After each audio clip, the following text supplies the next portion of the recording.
के तपाईहरु golf country आउँदै हुनुहुन्छ? यदि आउँदै हुनुहुन्छ भने मेरा यी 4-5 वटा कुरालाई सुन्नु होला, किनकि तपाईको लाइफको लागि अति राम्रो हुनेछ।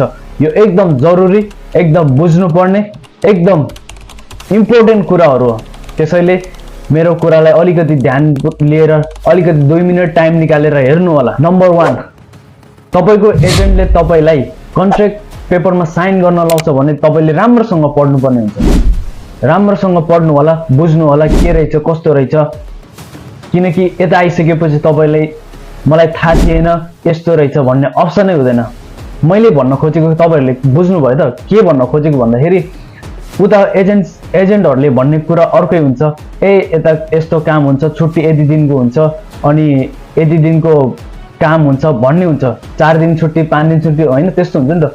तर यता आइसकेपछि त्यसको उल्टो हुन्छ। त्यसैले कन्ट्र्याक्ट पेपर राम्रोसँग हेर्नु होला र राम्रोसँग पढ्नु होला, राम्रोसँग बुझ्नु होला। नम्बर 2, सबै कुरा सोशल मिडिया जस्तो हुँदैन। टिकटक र फेसबुक जस्तोमा देखाएको जस्तो गल्फको लाइफ हुँदैन।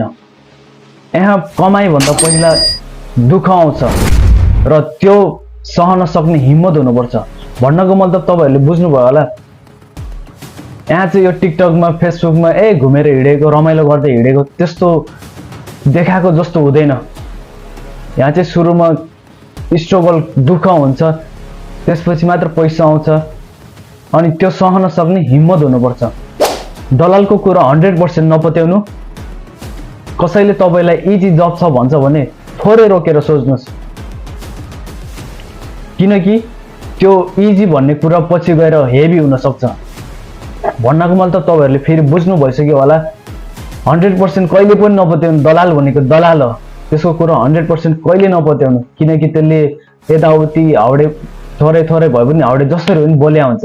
त्यसको कुरा 100% नपत्याउनु। र कसैले काम राम्रो छ सजिलो छ भन्छ भने एकचोटि सोच्नुस्, त्यसको बारेमा अलिकति बुझ्नुस्। अहिलेको जमाना गुगलमा हेर्न सक्नुहुन्छ।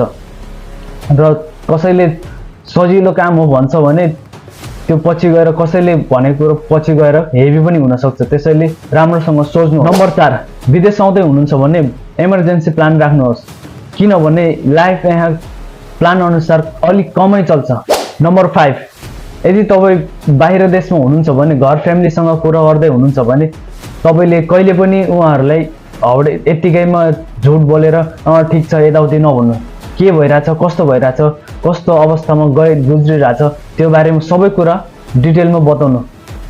त्यो यतिकै घर फ्यामिलीले टेन्सन लिन्छ, चिन्ता लिन्छ भनेर कहिले पनि हाउडेमा यतिकै नभन्नु होला कि म ठिक छु, आरामै छु। तपाईले के भोगिराख्नु भएको छ, तपाईले के गर्दै हुनुहुन्छ, त्यो कुरालाई साँचो कुरा बोल्नु होला घर फ्यामिलीसँग, किनकि घर फ्यामिलीले चिन्ता लिन्छ भनेर म ठिक छु यताउति कहिले नभन्नु। नम्बर 6, गल्फ कन्ट्रीमा आउनु गलत होइन, तर आँखा बन्द गरेर आउनु गलत हो। सपना देख्नुस्, तर सँगै रियालिटी पनि बुझ्नुहोस्। भन्नको मतलब गल्फ कन्ट्रीमा आउनु कुनै गलत होइन, तर राम्रोसँग बुझेर, राम्रोसँग त्यो ठाउँको बारेमा यताउति बुझेर मात्र आउनु त्यो ठिक हो। तर आँखा बन्द गरेर आउन पाए भन्दै म आउने त्यो चाहिँ गलत हो। किन भन्दाखेरि छ नि एउटा उखान, खाना पाए भन्दा गममै नखानु रे, बस्नु पाए भन्दा ड्याममै नबस्नु रे, त्यो टाइपले चाहिँ हुँदैन। त्यही भएर अलि राम्रोसँग बुझेर मात्र आउनु पर्ने हुन्छ। यदि मेरो यो कुरा सुनेर कसैको लाइफमा काम आउँछ भने प्लिज यो भिडियोलाई सेयर गर्नु होला, रिपोस्ट गर्नु होला र लाइक कमेन्ट पनि हानिदिनु होला। हस् त, आजको लागि यति नै, छोड्न चाहन्छु। Bye bye.